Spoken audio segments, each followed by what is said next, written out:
بسم اللہ الرحمن الرحیم۔ السلام علیکم ورحمۃ اللہ وبرکاتہ۔ میرا نام ندا ہے اور میں ایک امیر اور آسودہ حال گھرانے میں پلی بڑھی تھی، جہاں مجھے کبھی کسی چیز کی کمی کا احساس نہیں ہونے دیا گیا تھا۔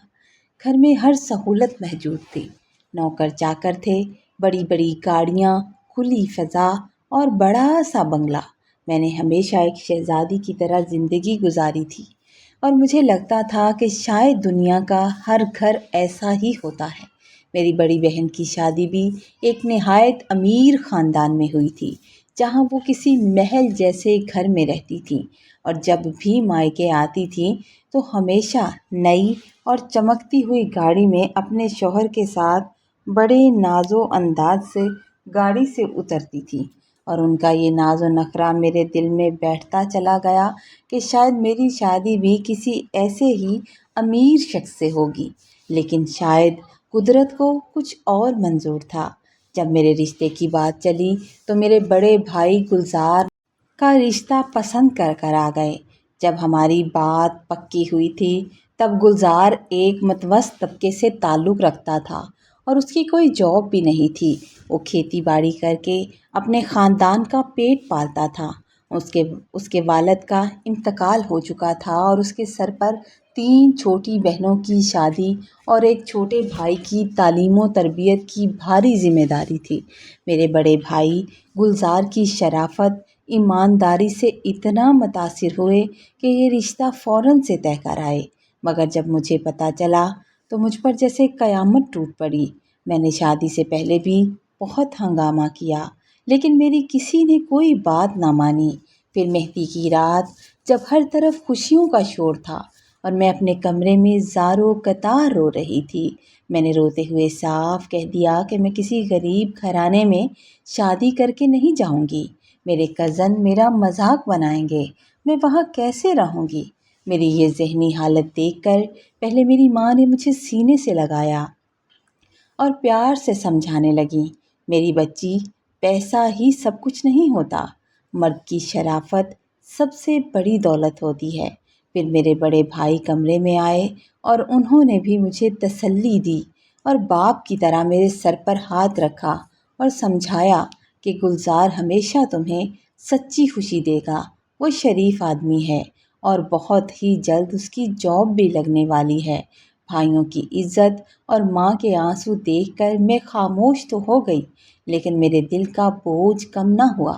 شادی والے دن جب سسرال کی طرف سے میرے بڑی کے جوڑے اور سامان آیا تو میں دلہن بنی کمرے میں بیٹھی ہوئی تھی۔ میری کزن سامان دیکھنے کے لیے جمع ہو گئیں اور سب نے دیکھا۔ جیسے ہی انہوں نے بری کے جوڑے کھولے تو ان کے چہرے پر عجیب سی مسکراہٹ آنے لگی تھی۔ وہ کپڑوں کے ہلکے معیار اور سادہ سے ڈیزائن دیکھ دیکھ کر میرا باقاعدہ مذاق اڑانے لگیں۔ ایک کزن نے کپڑا ہاتھ میں پکڑا اور لے کر آئی اور طنز کرتے ہوئے کہنے لگی، ندا، یہ دیکھو ذرا، ایسے سستے اور پرانے طرز کے جوڑے تو ہمارے گھر کی نوکرانیاں بھی نہیں پہنتی۔ تمہارے سسرال والے اتنے کنجوس اور غریب نکلیں گے، ہمیں تو سوچ کر بھی ہنسی آ رہی ہے۔ ان کی یہ باتیں سن کر باقی لڑکیاں بھی کھلکھلا کر ہنس پڑیں اور میں شرمندگی کی انتہا پر پہنچ گئی۔ میرا دل چاہ رہا تھا کہ زمین پھٹے اور میں اس میں سما جاؤں۔ میں کیوں دلہن بنی بیٹھی تھی، اس لیے چاہ کر بھی کسی کو کرارا جواب نہیں دے سکتی تھی، بس اندر ہی اندر زہر کے گھونٹ پی رہی تھی اور میرا دل سسرال والوں کے خلاف کینہ اور نفرت سے بھرنے لگا تھا۔ تھوڑی دیر گزر گئی۔ تھوڑی دیر کے بعد باہر سے سائرن یا دھوم دھام کی بجائے ایک انتہائی سادہ سی گاڑی کی آواز آئی۔ بارات پہنچ چکی تھی اور جب باراتی گاڑیوں سے اترنے لگے تو میری کزن پھر سے کھڑکی میں کھڑی ہو گئیں اور ان کے کپڑوں کا، ان کے چلنے کا انداز کا مذاق اڑانے لگیں۔ پورے ایک دوسرے کو اشارے کر کے کہہ رہی تھیں کہ توبہ، اتنی پرانی اور نارمل سی گاڑی میں بارات لے کر آئے ہیں۔ ان لوگوں کو تو آج کے دن کے لیے بھی کوئی ڈھنگ کی گاڑی نہیں ملی۔ ان کے پاس تو ڈھنگ کی سجی ہوئی گاڑی بھی نہیں ہے۔ ان کی ہر بات میرے دل پر ایک نشتر بن کر لگ رہی تھی۔ میری بڑی بہن کی بارات کے وقت کا جاہو جلال اور گاڑیوں کا لمبا قافلہ مجھے یاد آنے لگا، اور یہاں گلزار کی یہ مفلس بارات دیکھ کر میری آنکھوں میں غصے کے آنسو آ گئے تھے۔ رخصتی کا وقت آیا تو مجھ سے ضبط نہ ہو سکا۔ جب میری ماں مجھے گلے سے لگا کر رخصت کرنے لگی اور میرا ہاتھ گلزار کے ہاتھ میں دینے لگی تو میں نے ماں کا دوپٹہ زور سے پکڑ لیا تھا اور باقاعدہ رونے لگی تھی۔ میں نے روتے ہوئے بلک بلک کر کہا، ماں خدا کے لیے مجھے بچا لو، میں نے وہاں نہیں جانا، مجھے رخصت مت کرو، میں اس غریب کے ساتھ نہیں جا سکتی۔ میں نے جب یہ بات 2 بار کہی تو میری یہ بات سن کر وہاں موجود سب لوگ حیران رہ گئے۔ ماں نے تڑپ کر مجھے اپنے ساتھ لگایا اور روتے ہوئے میرے کان میں کہنے لگی کہ خدا کا خوف کر میری بچی، بھائیوں کی عزت کی راز رکھ لے، باپ کی پگڑی کی لاج رکھ لے اور خاموش ہو جا۔ انہوں نے زبردستی مجھے گاڑی میں بٹھا دیا اور یوں میں روتی دھوتی ان کے گھر پہنچ گئی تھی۔ جب میں نے اپنے کمرے یعنی دلہن والے کمرے میں قدم رکھا تو میرا موڈ مزید خراب ہو گیا تھا۔ کمرہ بالکل سادہ سا تھا، نہ چھت پر کوئی سیلنگ تھی، نہ خوبصورت سجاوٹ تھی، بلکہ نارمل سی چھت اور پرانے طرز کا فرنیچر پڑا ہوا تھا۔ مجھے اپنے اس کمرے سے الجھن ہونے لگی تھی۔ اتنے میں میری بڑی نند محبت سے پھلوں کی پلیٹ اور دودھ لے کر کمرے میں آ گئی اور نہایت نرمی سے کہنے لگی، بھابھی آپ تھک گئی ہیں، کچھ کھا لیجئے۔ میں نے اتنی بے رخی اور اکھڑ پن سے جواب دیا کہ نہیں بی بی، مجھے کچھ نہیں کھانا، تم لے جاؤ یہاں سے۔ وہ بیچاری حیران پریشان ہو کر ایک لمحے کے لیے مجھے دیکھتی رہ گئی اور خاموشی سے برتن اٹھا کر چلی گئی۔ گلزار کا گھر بڑا تھا مگر اس کے باپ کا انتقال ہو چکا تھا۔ ان لوگوں کو ہم لوگوں نے کافی جہیز دینا چاہا تھا مگر گلزار نے منع کر دیا تھا کہ اس کے گھر میں جو بھی سامان ہے آنے والی اکلوتی بہو کا ہوگا، لیکن یہ سامان ذرا بھی قابل قبول نہیں تھا۔ گلزار شادی کے تمام انتظامات اور مہمانوں کو رخصت کرنے کی ساری ذمہ داری اسی کے سر پر تھی۔ وہ رات کے تقریباً 2 بجے فارغ ہو کر کمرے میں داخل ہوا۔ اس کے کپڑے پسینے سے شرابور تھے اور چہرے پر تھکن صاف نظر آ رہی تھی۔ اسے اس حال میں دیکھ کر مجھے شدید چڑ ہونے لگی کہ میں کسی غریب اور محنت مزدوری کرنے والے انسان کے پلے باندھ دی گئی ہوں۔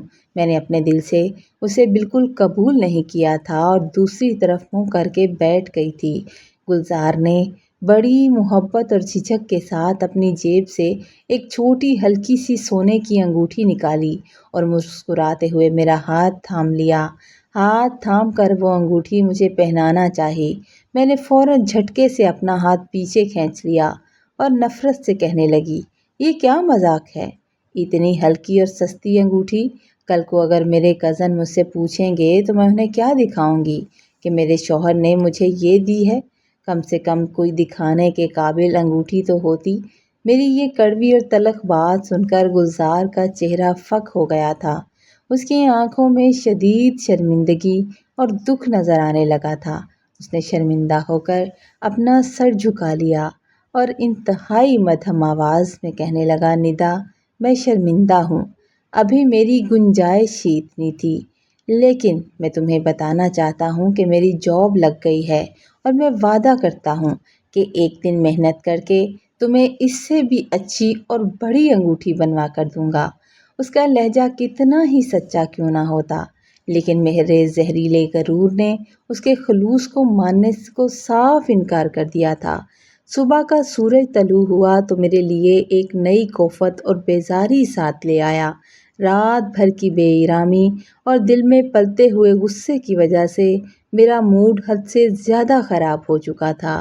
گلزار نے بڑی محبت اور نرمی سے آ کر مجھے صبح اٹھنے کو کہا تاکہ میں تر و تازہ ہو سکوں، لیکن میں نے اس کے پیار سے بولے گئے الفاظ کا جواب بھی سخت چڑچڑے پن اور غصے سے دیا تھا۔ گلزار ایک نہایت شریف اور صابر انسان تھا۔ اس نے میرے اس برے رویے کے باوجود مجھ پر کبھی غصہ نہیں کیا، بلکہ مسکرا کر مجھے پیار سے سمجھانے کی کوشش کرنے لگا کہ نئے ماحول میں ڈھلنے میں کچھ وقت لگتا ہے۔ صبح کے تقریباً 10 بج رہے تھے جب میری دونوں نندیں 2 لڑکیوں کو ساتھ لے کر کمرے میں آ گئیں۔ ان لڑکیوں کے ہاتھ میں بالکل نارمل اور ایک سادہ سا سوٹ تھا۔ میں نے تعجب سے ان سے پوچھا کہ کیا آپ لوگ مجھے تیار کرنے کے لیے آئی ہیں؟ تو انہوں نے مسکرا کر جواب دیا، جی بھابھی، ہم آپ کو تیار کرنے کے لیے آئے ہیں۔ میں نے حیرت اور استعجاب سے پوچھا، کیا آپ نے پارلر یا بیوٹیشین کا کورس کر رکھا ہے؟ انہوں نے جھجکتے ہوئے کہا کہ نہیں، ایسی کوئی بات نہیں ہے، ہم نے کورس تو نہیں کیا، بس گھر میں تھوڑا بہت ایک دوسرے کو تیار کر لیں گے، اس لیے آپ کی ساس کا کہنا ہے کہ ہم آپ کو بھی تیار کر دیں۔ اتنے میں میری نظر اس سوٹ پر پڑی جو سسرال کی طرف سے میرے ولیمے کے لیے آیا تھا۔ اس کا کپڑا، اس کا ڈیزائن اتنا عام، اتنا معمولی تھا کہ میرا خون کھول اٹھا تھا۔ بارات کے گھر کا سوٹ تو میرے مائکے کا تھا۔ میں نے سخت اور کڑوے لہجے میں ان لڑکیوں سے کہہ دیا، آپ لوگ پلیز یہاں سے چلی جائیں، میں خود ہی تیار ہو جاؤں گی۔ اور وہ دونوں میری طرف دیکھ کر شرمندہ ہو گئیں اور باہر نکل گئیں۔ ان کے جاتے ہی میں نے وہ سوٹ اٹھا کر ایک طرف غصے سے پھینک دیا اور فوراً اپنی ماں کو فون ملا لیا۔ میں نے فون اٹھاتے ہی زار و کتار رونا شروع کر دیا اور روتے ہوئے کہا، اماں یہ دیکھو، انہوں نے مجھے کیسا گھٹیا اور گندا سا سوٹ دیا ہے۔ میری بری کا سوٹ اتنا برا ہے کہ مجھے دیکھ کر بھی گھن آ رہی ہے۔ آپ ابھی بڑے بھائی کو بولیں کہ وہ بازار سے میرے لیے کوئی اچھا اور مہنگا سوٹ میرے ولیمے کے لیے خریدیں اور مجھے یہاں دے کر جائیں، میں یہ فالتو کپڑے ہرگز نہیں پہنوں گی۔ ماں نے مجھے فون پر بہت سمجھایا، کہنے لگی، ناشکری مت کرو، ایسا نہ کرو، پہلا دن ہے، ان کے لائے ہوئے کپڑے نہیں پہنو گی تو ان کا دل ٹوٹ جائے گا، انہیں برا لگے گا، جو کہ میں نہیں چاہتی۔ مگر میں نے اپنی ماں کی ایک نہ سنی۔ آخر کار ماں نے لاچار ہو کر پیار سے کہا کہ میری شہزادی بیٹی، تم تو ویسے ہی اتنی پیاری ہو، جو بھی پہنو گی تم پر سج جایا کرے گا، بس اپنے بھائیوں کی عزت کا خیال رکھ لو۔ ماں کے اس طرح منت کرنے پر میں نے بڑی مشکل سے ان کی بات مان لی اور وہی سادہ سا سوٹ پہن کر ہلکا پھلکا تیار بھی ہو گئی، لیکن میرے چہرے پر بیزاری اور غصے کے بادل چھائے ہوئے تھے۔ شام کو جب گلزار مجھے لے کر میرے مائکے پہنچا تو میں نے گھر میں قدم رکھتے ہی کسی سے بات کیے بغیر سیدھا اپنے پرانے کمرے کا رخ کر لیا تھا اور اندر سے دروازہ بند کر کے بیٹھ گئی تھی۔ ماں باہر سے بار بار دروازہ بجا رہی تھی اور منتیں کر رہی تھی کہ ندا، دروازہ کھولو، دروازہ کھولو، اور شوہر ساتھ آیا ہے تو یہ کیا طریقہ ہے؟ جب ماں کے بہت زیادہ مجبور کرنے پر میں نے جل کر دروازہ کھولا تو میں ان پر برس پڑی۔ میں نے چیخ کر کہا، اماں، میں واپس اپنے سسرال نہیں جاؤں گی، پتہ نہیں آپ لوگوں نے مجھ سے کس دشمنی کا بدلہ لیا ہے، کون سی پرانی دشمنی تھی جو مجھے اٹھا کر اس غریب کے گھر رخصت کر دیا؟ میری بڑی آپی کا رشتہ تو اتنے امیر اور اچھے خاندان میں کیا، آخر میرے ساتھ آپ لوگوں کی کیا دشمنی تھی؟ وہ انسان شریف ہوگا، لیکن میں اس کچے اور غریب گھر میں ایک دن بھی نہیں رہنا چاہتی۔ ماں نے مجھے بہت پیار سے سمجھایا اور پھر بڑے بھائی نے بھی آ کر مجھے دلاسا دیا۔ بھائی کے ڈر، ماں کے سمجھانے پر بڑی مشکل سے میں واپس سسرال آنے کے لیے تیار ہو گئی تھی۔ سسرال واپس پہنچ کر میرے رویے میں ذرا برابر بھی تبدیلی نہیں آئی تھی۔ اب تو یہ میری روزمرہ کی روٹین بن چکی تھی کہ گھر میں کوئی بھی مجھ سے محبت سے بات کرتا تو میں آگے سے الٹا اور کڑوا جواب دیتی تھی۔ میری یہ زہر میں بجھی باتیں سن کر وہ بیچاری خاموش ہو جایا کرتی تھیں۔ میری نندیں اکثر مجھے خوش کرنے کے لیے باورچی خانے میں اپنے ہاتھوں سے کوئی نہ کوئی میٹھی یا اچھی ڈش بنا کر لاتی تھیں کہ کاش ہماری بھابھی خوش ہو جائے۔ وہ جب بھی محبت سے پاس آ کر بیٹھتی یا کچھ بنا کر لاتی تو میری طرف دیکھ کر کہتی کہ بھابھی بتائیے نا کیسا بنا ہے، تو میں ایک برا سا منہ بناتی اور بنا کر پلیٹ پرے دھکیل دیا کرتی تھی۔ میں صاف کہتی کہ مجھے ایسی فضول اور سستی چیزیں کھانے کی عادت نہیں ہے، اپنے پاس ہی رکھو۔ میری اس بے رخی کا پر میری نند کا چہرہ اتر جاتا تھا، آنکھوں میں سہمے ہوئے آنسو آ جاتے اور وہ خاموشی سے اٹھ کر چلی جاتی تھی۔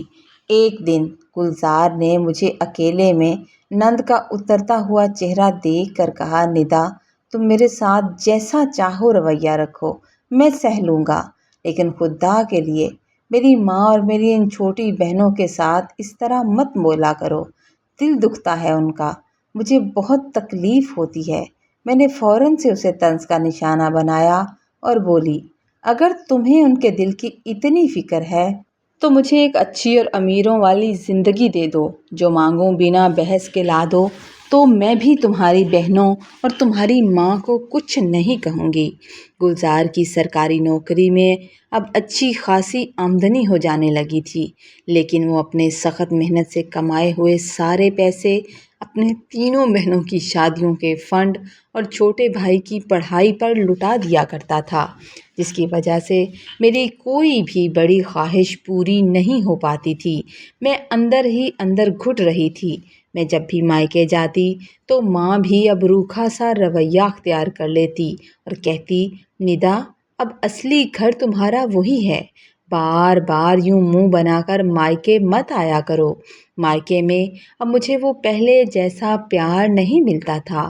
سسرال میں میرا اپنا رویہ گلزار کے ساتھ دن بدن خراب ہوتا جا رہا تھا۔ ایک دن موڈ حد سے زیادہ خراب تھا تو گھر میں بنا ہوا دیسی کھانا دیکھ کر مجھے اور بھی گھن آنے لگی۔ گلزار نے میرا بجھا ہوا موڈ دیکھا تو نرمی سے کہنے لگا، ندا اگر تمہیں گھر کا کھانا اچھا نہیں لگ رہا تو چلو میں تمہیں باہر سے کچھ اچھا کھلا کر لاتا ہوں۔ میں نے طنز کرتے ہوئے کہا کہ تم باہر جو کھلانے جاؤ گے اس سے بہتر ہے مجھے میرے مائکے چھوڑاؤ، میں وہیں تمہارے باہر کے کھلانے سے اچھا کھا لوں گی۔ وہ چپ چاپ مجھے اپنی پرانی موٹر سائیکل پر بٹھا کر میرے مائکے کی طرف لے آیا تھا۔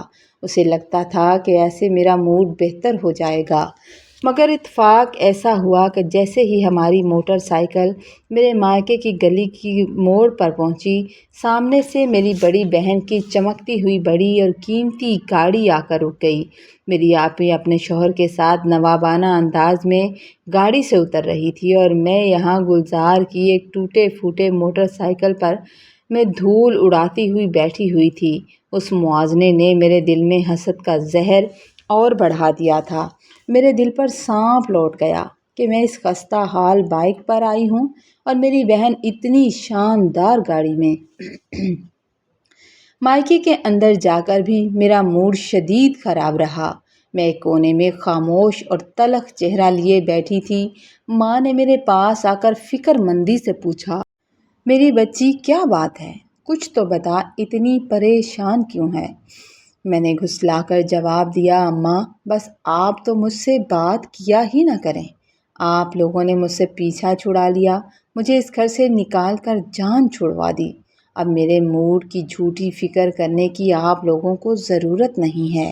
میں وہاں زیادہ دیر تک نہیں رکی اور جلد ہی گلزار کے ساتھ واپس آ گئی تھی، کیونکہ وہاں کا ماحول دیکھ کر، اپنا گھر دیکھ کر میرا دماغ مزید خراب ہو رہا تھا۔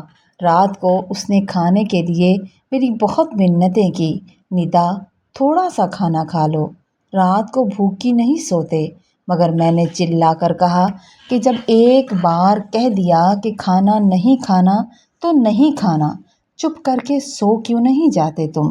میرے سر پر فضول میں بیٹھے ہوئے ہو۔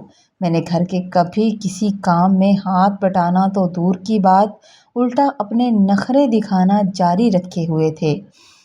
ایک دن گلزار نے تنگ آ کر مجھ سے کہا، ندا جب تم گھر کا کوئی کام نہیں کرتی ہو، تمہیں بنا بنایا کھانا مل جاتا ہے، تو کم سے کم باتیں تو نہ سنایا کرو اور نخرے بھی کم کیا کرو۔ اس بات کا بدلہ لینے کے لیے ایک دن جب سب گھر والے باہر صحن میں بیٹھے ہوئے تھے، میں گلزار کے گندے کپڑے اٹھا لائی اور سب کے سامنے اپنی نند کی گود میں پھینکتے ہوئے روب سے کہا تھا، یہ لو، اپنے بھائی کے یہ کپڑے دھو دینا اور اچھے سے پریس کر کے میرے کمرے میں رکھ دینا۔ گلزار صحن میں بیٹھا یہ سب دیکھ رہا تھا۔ اس وقت تو وہ خاموش رہا، لیکن جیسے ہی وہ کمرے میں آیا اس نے ضبط سے کہا، ندا، اب تم میری بیوی ہو اور میری ذمہ داری بھی۔ میرے کپڑے اس طرح اٹھا کر میری بہنوں کو مت دیا کرو۔ تم کھانا نہیں پکاتی، گھر کا کام کاج نہیں کرتی، کم سے کم میرے کپڑے دھو کر پریس تو کر سکتی ہو نا۔ میں نے آگے سے ہنس کر کہا تھا کہ کیا میں تمہاری نوکرانی یا ملازم لگتی ہوں؟ میں نے آج تک اپنے مائکے میں ایسے کام کیے ہی نہیں اور مجھے آتے بھی نہیں ہیں۔ مجھ سے ایسے فضول کاموں کی کوئی امید مت رکھنا۔ گلزار نے میری یہ الٹی سیدھی باتیں سن کر کوئی غصہ نہیں کیا، بس خاموشی سے میرا چہرہ دیکھا اور افسردگی سے بولا، اللہ تمہیں عقل دے دے ندا، میرے لیے اتنا ہی بہت ہے۔ کچھ دنوں بعد گلزار شام کو بہت خوش گھر لوٹا تھا۔ اس کے ہاتھ میں مٹھائی کا ایک بڑا سا ڈبہ تھا۔ اس نے سب سے پہلے اپنی ماں اور اپنی بہنوں کا منہ میٹھا کرایا تھا اور پھر بڑی خوشی سے دوڑتا ہوا کمرے میں میرے پاس آیا تھا اور اس کے چہرے پر ایک عجیب سی چمک تھی جو صاف نظر آ رہی تھی۔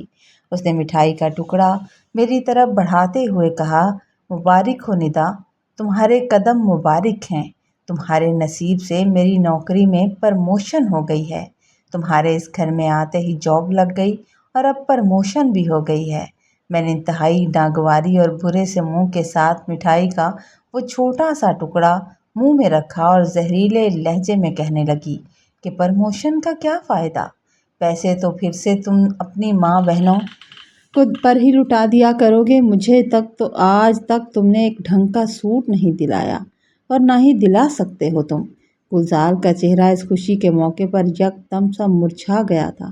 اس نے دکھ سے کہا تھا، ندا، آج اتنی خوشی کا دن ہے، آج تو ایسی کڑوی باتیں مت کرو۔ چلو میں تمہیں باہر سے آئس کریم کھلا کر لاتا ہوں۔ میں نے منہ پھیر کر تحقیر سے کہا تھا کہ تمہاری اس فٹیچر اور پرانی موٹر سائیکل پر بیٹھتے ہوئے مجھے شرم آتی ہے۔ میں تمہارے ساتھ اس بائیک پر بیٹھ کر آئس کریم کھانے تو اب ہرگز نہیں جانے والی۔ کسی رشتہ دار میری کسی کزن نے دیکھ لیا تو فضول میں مذاق بنائیں گے۔ میری یہ بات سن کر گلزار کا دل بری طریقے سے ٹوٹ گیا۔ اس کی آنکھوں کی خوشی ایک لمحوں میں غائب ہو گئی۔ اس نے ایک لفظ بھی نہیں کہا، چپ چاپ جا کر بیڈ پر لیٹا اور سو بھی گیا۔ دوسری طرف منہ کر کے سو گیا اور اس کی خاموشی کی پیٹھ کو دیکھ کر پہلی بار میرے دل کے کسی کونے میں ہلکا سا افسوس جاگا تھا کہ وہ بیچارہ آج اتنا خوش تھا اور میں نے اتنی بے رحمی سے اس کا دل توڑ دیا۔ شروع میں آہستہ آہستہ اپنے شوہر گلزار کے ساتھ سیٹ ہونے اور ماحول میں ڈھلنے کی کوشش کر رہی تھی، آہستہ آہستہ، لیکن جیسے ہی مجھے اپنے غریب ہونے کا احساس ہوتا تھا یا کوئی کمی محسوس ہوتی تو میرے اندر وہی حسد اور غصے کی ایک زہریلی لہر دوبارہ دوڑ جاتی تھی۔ میں بات بات پر گلزار کے ساتھ جھگڑا کرنا شروع کر دیتی اور اس پر بلا وجہ غصہ نکالنے کا کوئی بھی موقع ہاتھ سے نہیں جانے دیتی تھی۔ انہی دنوں میرا رابطہ اپنے ایک کزن سے دوبارہ قائم ہو گیا، جو شادی سے پہلے مجھ میں کافی دلچسپی رکھتا تھا اور مجھے پسند بھی کرتا تھا۔ میں نے درد دل بیان کیا اور اسے سارے گھر کے حالات بتانے کے بہانے اس سے فون پر باتیں کرنا شروع کر دی۔ وہ بھی فون پر روزانہ میرے کان بھرتا اور اگر میں کبھی اس کو کال نہ کرتی تو وہ میری کال کا انتظار کرتا اور مجھ سے کہتا کہ ندا، تم کتنی خوبصورت ہو، اتنی پڑھی لکھی ہو اور خود کو اس غریب کسان کے گھر میں ضائع کر رہی ہو، تم اس سے طلاق لے لو، میں تم سے شادی کروں گا اور میں تمہیں ملکہ بنا کر رکھوں گا۔ اس کزن کی میٹھی اور لچھے دار باتوں نے میرے دل میں میرے شوہر کے خلاف زہر بھرنا شروع کر دیا۔ اب مجھے گلزار اور بھی زیادہ ناپسند ہونے لگا تھا کبھی اس کے پیار دکھانے پر میرا موڈ ٹھیک ہو جاتا تو کبھی ذرا سی بات پر میں اس سے چیخنے چلانے لگتی تھی۔ کزن کی باتوں میں آ کر میری اس سے دوستی گہری ہوتی گئی اور میں آہستہ آہستہ اس سے بہت زیادہ فون پر رابطے میں رہنے لگی۔ میں نے اپنے ہنستے بستے گھر کو برباد کرنے کی شروعات کرنا شروع کر دی تھی۔ کچھ عرصہ گزرا اور کچھ عرصے کے بعد جب مجھے معلوم ہوا کہ اللہ تعالیٰ نے مجھے اولاد کی نعمت سے نوازنے والا ہے، تو ایک ماں ہونے کے ناطے خوش ہونے کی بجائے میں نے ایک بار پھر گلزار سے شدید جھگڑا کرنا شروع کر دیا۔ میں نے طنز کرتے ہوئے کہا کہ تم تو آنے والے بچے کا خرچ اٹھا ہی نہیں سکتے، اسے کھلاؤ پلاؤ گے کہاں سے؟ تمہارے بہن بھائیوں کے خرچے پورے ہوں گے تو تم میرے بچوں پر خرچ کرو گے نا۔ گلزار نے صابرانہ انداز میں مسکرا کر مجھے دلاسا دیا، کہنے لگا، ندا پریشان مت ہو، میں جلد سے جلد اپنی دونوں بہنوں کی شادیاں کر دوں گا، ذمہ داریاں کم ہو جائیں گی تو ہمارے حالات خود ہی بہتر ہو جائیں گے۔ میں نے فوراً آگے سے تلخی سے کہا تھا کہ بہنوں کی شادیاں کرتے کرتے تم اپنے اوپر اتنا قرض چڑھا لو گے کہ ساری زندگی وہی قرض اتارتے رہو گے، حالات کہاں سے بہتر ہوں گے۔ 2-4 دن بعد میں نے اس سے کہا کہ مجھے ڈاکٹر کے پاس چیک اپ کے لیے جانا ہے۔ اب میری یہ ضد بن چکی تھی۔ میں ہر ہفتے اسے مجبور کرتی اور اسے ڈاکٹر کے پاس لے جاتی، کوئی نہ کوئی بہانہ کرتی، کہیں نہ کہیں درد تکلیف کے بارے میں اس سے کہتی اور اسے ڈاکٹر کے پاس لے جاتی۔ میرا بیچارہ شوہر اپنی مجبوریاں چھپا کر جیسے تیسے پیسے جوڑتا اور مجھے لے ہی جاتا تھا۔ ایک دن میں چیک اپ کے لیے جانے کے لیے اپنے کمرے میں تیار ہو رہی تھی، گلزار اپنی ماں کے پاس بیٹھ کر باتیں کر رہا تھا۔ میں جیسے ہی اپنے سسرال کے صحن سے ہوتی ہوئی ساس کے کمرے کے پاس پہنچی تو میرے کانوں میں ان کی آواز پڑی۔ ساس اپنے بیٹے سے یعنی میرے شوہر سے کہہ رہی تھی، بیٹا اتنے پیسے جو تم اس کے ہر ہفتے چیک اپ پر ضائع کر دیتے ہو، اس کے چکروں میں لگا دیتے ہو، اس سے گھر کا خرچہ بڑھ رہا ہے، جب ماشاء اللہ سے وہ بالکل ٹھیک ہے اور صحت مند ہے تو پھر ہر ہفتے چیک اپ کی ضرورت کیا ہے؟ تم اسے منع بھی تو کیا کرو نا۔ ہم نے بھی تو بچے پیدا کیے ہیں، کون ہر ہفتے ڈاکٹر کے پاس جاتا ہے؟ ساس کی یہ بات سنتے ہی میرا خون کھول اٹھا۔ میں جلدی سے کمرے کے دروازے پر جا کر کھڑی ہو گئی۔ مجھے تو ایسے جیسے کوئی بہانہ چاہیے تھا۔ میں جلدی سے کمرے کے پاس گئی اور زہریلے لہجے میں کہنے لگی، اچھا تو آپ سکھاتی ہیں اپنے بیٹے کو میرے خلاف باتیں؟ جب آپ کا بیٹا اپنی بہنوں پر اتنے پیسے اڑاتا ہے، اپنے بھائی پر اتنے خرچے کرتا ہے، چھوٹے بیٹے پر بھی اتنا خرچ کر دیتا ہے، تب تو آپ نے نہیں کہا کہ اپنی اور اپنی بیوی کے بارے میں سوچو؟ آج وہ اپنے آنے والی اولاد کے بارے میں سوچ رہا ہے، اس کا خیال رکھ رہا ہے، تو آپ کو پیسوں کی فکر ہونے لگی؟ وہ باپ ہے آنے والے بچے کا، اگر وہ اپنے بچے کا چیک اپ کرانے لے جاتا ہے تو اس میں آپ کو کیا مسئلہ ہے؟ دیکھنے میں تو آپ بڑی سادہ اور معصوم بنتی ہیں، لیکن اندر سے اندر میرے شوہر کو میرے خلاف بھڑکاتی ہیں، یہ تو مجھے آج پتہ چلا ہے۔ میں بفرے ہوئے انداز میں غصے سے اپنی ساس سے باتیں کرنے لگی۔ گلزار نے گھبرا کر مجھے خاموش کروانے کی کوشش کی، مگر میں غصے سے آپے سے باہر ہو چکی تھی۔ وہ میرا بازو پکڑ کر مجھے باہر لے جانے لگا، لیکن میں مسلسل چیختی چلاتی جا رہی تھی۔ آخر کار گلزار کی برداشت کا پیمانہ لبریز ہو گیا، کیونکہ وہ اس کی ماں تھی۔ اس نے میری طرف دیکھا، اس کی آنکھیں غصے سے سرخ ہو رہی تھی۔ اس نے کڑک دار آواز میں کہا، ندا خاموش ہو جاؤ ورنہ میرا ہاتھ اٹھ جائے گا، میں تھپڑ مار دوں گا تمہیں۔ اس شریف اور صابر انسان کے منہ سے تھپڑ کی بات سن کر میں حیران ہو کر اسے دیکھنے لگی، کیونکہ آج سے پہلے اس نے کبھی غصہ نہیں کیا تھا۔ میں فوراً غصے میں اپنے کمرے میں آئی اور میں نے اپنا بڑا سا بیگ نکالا اور اپنے کپڑے اس میں ٹھونسنے شروع کر دیے۔ گلزار بھاگتا ہوا میرے پیچھے آیا تھا، کہنے لگا، ندا یہ کیا نادانی ہے، گھر چھوڑ کر مت جاؤ، بچی نہیں ہو تم۔ میں نے چیخ کر کہا کہ نہیں، تم مجھے ابھی کے ابھی طلاق دو۔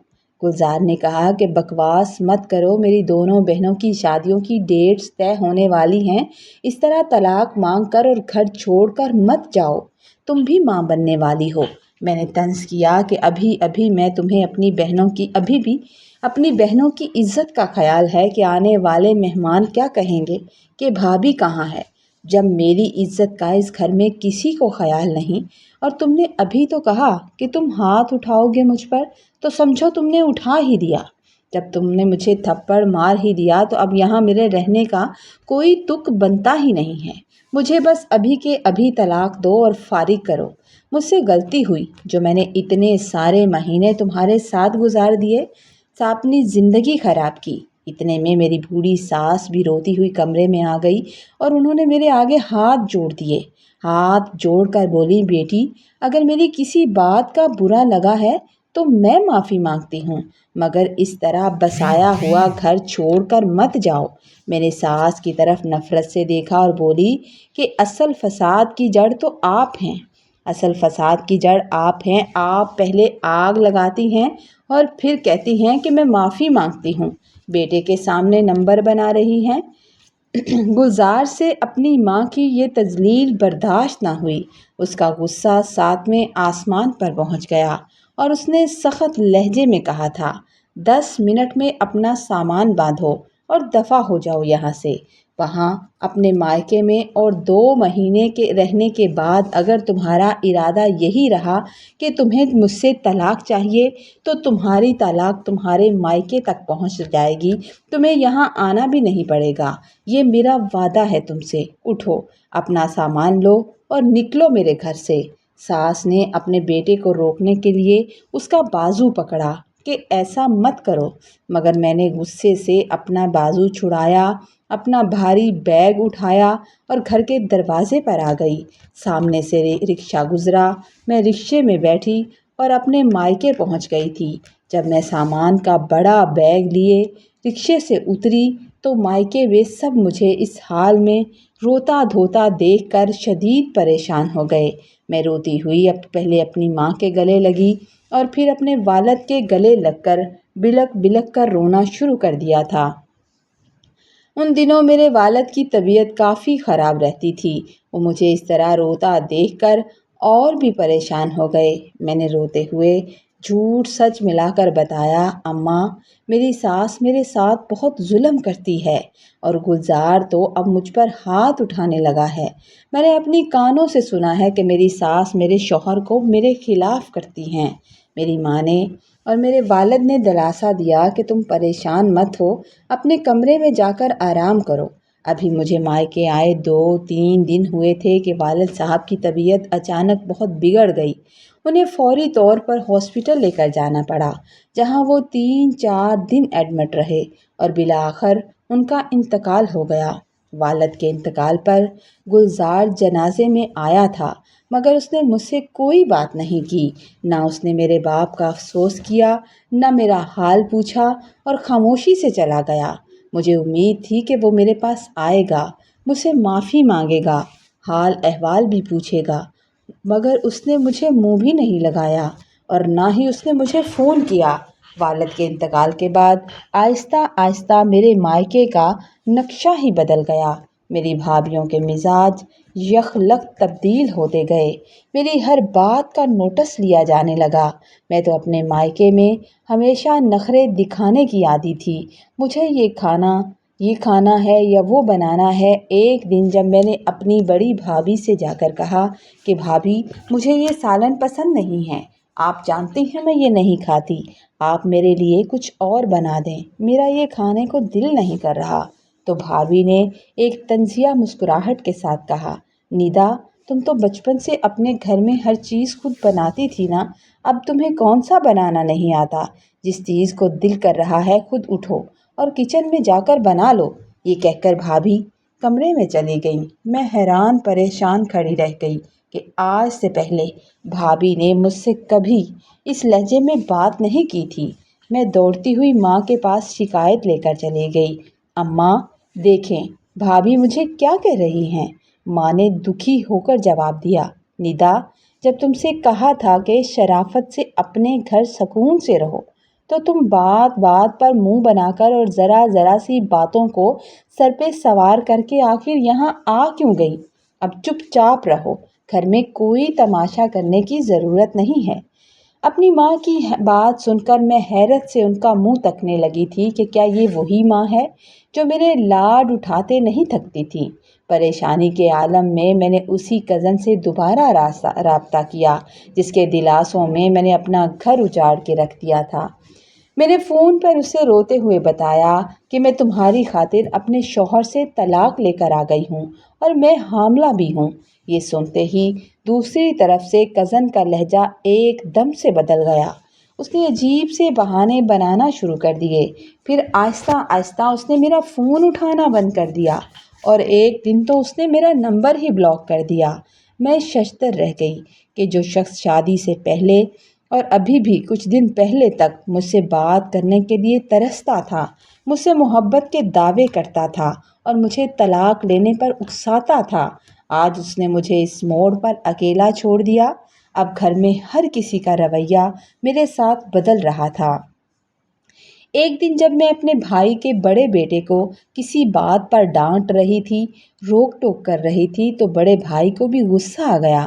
اگرچہ انہوں نے مسکرا کر اور مذاق کے انداز میں کہا، مگر مجھے ان کے الفاظ میرے دل میں نشتر کی طرح چبھنے لگے۔ بھائی نے کہا، ندا، تم سے اپنا گھر تو سنبھالا نہیں گیا، اب یہاں آ کر وہی کر رہی ہو۔ بچے کو اس طرح نہیں ڈانٹتے، وہ بھی تمہاری طرح بگڑ جائے گا جیسے تم بگڑی ہوئی ہو۔ ان کی بات سن کر میں غصے سے پاؤں پٹکتی ہوئی اپنے کمرے میں چلی گئی اور ماں سے جھگڑا کرنے لگی۔ اماں، اب اس گھر میں میری کوئی عزت نہیں رہی۔ ابا کے جاتے ہی ان لوگوں نے مجھے فالتو سامان سمجھ لیا ہے۔ ہر کوئی میرے ساتھ بدتمیزی کرتا ہے اور زبان چلاتا ہے۔ ماں نے مجھے خاموش کرایا، کھانا کھلایا اور کہا کہ آرام کرو، تمہیں یوں پریشان ہونے کی ضرورت نہیں ہے۔ میں کمرے میں بیٹھی تھی کہ میری بڑی بہن یعنی کہ میری آپی کا فون آیا اور انہوں نے ماں کو خوشخبری سنائی کہ ان کے شوہر نے شہر میں ایک اور بڑی اور شاندار کوٹھی لے لی ہے اور وہ بہت جلد وہاں شفٹ ہو رہے ہیں۔ جب یہ بات میرے کانوں میں پڑی تو میرا حسد پھر سے جاگ اٹھا تھا۔ میں ماں پر برس پڑی، آپ لوگوں نے میری شادی ایک فقیر اور غریب انسان کے ساتھ کر دی۔ تب مجھے آپ لوگوں کو ذرا احساس نہیں ہوا کہ میرے ساتھ وہاں کیا ہو رہا ہے، وہاں کتنی زیادتی ہو رہی ہے۔ ساری زندگی ترسنے کے لیے آپ نے مجھے وہاں چھوڑ دیا۔ یہ باتیں کرتی ہوئی میں کچن کی طرف گئی کیونکہ مجھے بہت بھوک لگ رہی تھی۔ میں فریج سے کچھ کھانے کے لیے لینے جا رہی تھی۔ کچن کے قریب پہنچی تو میری بھابھی کسی سے فون پر بات کر رہی تھی۔ بھابھی کی آواز میرے کانوں میں آئی، کہنے لگیں کہ ہاں، نند تو اب آزاد ہو کر میرے سر پر آ بیٹھی ہے۔ اس کے پہلے ہی مزاج ہی ایسے تھے، جب دیکھو ہر کام میں ٹانگ اڑاتی ہے اور ماں جی نے تو اسے سر پر چڑھا رکھا ہے۔ میں نے تو اپنے شوہر سے صاف کہہ دیا ہے، اس کے کان سے اسے پکڑو اور اس کے گھر چھوڑ کر آؤ تاکہ اسے تھوڑی تمیز آ سکے۔ ہم بھی تو اپنے سسرال میں رہ رہے ہیں۔ بھائیوں نے اور ماں باپ نے لاڈ میں بہت بگاڑ رکھا ہے۔ بھابھی کی یہ باتیں سن کر مجھ سے ضبط نہ ہوا۔ میں جلدی سے کچن میں داخل ہو گئی اور چیخ کر کہنے لگی، بھابھی، آپ کو شرم نہیں آتی ایسی باتیں کرتے ہوئے؟ یہ میرے باپ کا گھر ہے، یہ میرے بھائی کا گھر ہے۔ میں آپ کی کمائی نہیں کھاتی۔ جس دن آپ کما کر لائیں گی میں اس دن نہیں کھاؤں گی۔ میں نے غصے میں برا بھلا کہنا شروع کر دیا۔ بھابھی نے بھی بغیر کسی لحاظ کے آگے سے کرارا جواب دیا، بی بی، اپنے گھر جاؤ اور وہاں جا کر رہو، یہاں ہمارا جینا کیوں حرام کر رکھا ہے؟ سچ ہی تو کہہ رہی ہوں، اور تمہیں تو بات کرنے کی تمیز بھی نہیں ہے۔ نہ جانے اپنے سسرال والوں کے ساتھ تم کیا سلوک کرتی ہوگی۔ میں بھابھی کا یہ روپ دیکھ کر حیران کھڑی تھی۔ سب سے زیادہ دکھ مجھے تب ہوا تھا جب میرا اپنا بھائی جو پاس کھڑا یہ سن رہا تھا، جس نے کبھی مجھے پریشان نہیں ہونے دیا تھا، وہ اپنی بیوی کو روکنے کی بجائے آگے بڑھا تھا اور اس نے میرا بازو پکڑا اور گھسیٹتے ہوئے مجھے اماں کے کمرے میں لے آیا۔ میں رونے لگی۔ میں نے روتے ہوئے بھائی سے کہا کہ تم اپنی بیوی کو سمجھاتے کیوں نہیں؟ وہ میرے بارے میں کتنی غلط اور گھٹیا باتیں کر رہی تھی، کیا آپ کو اندازہ بھی ہے؟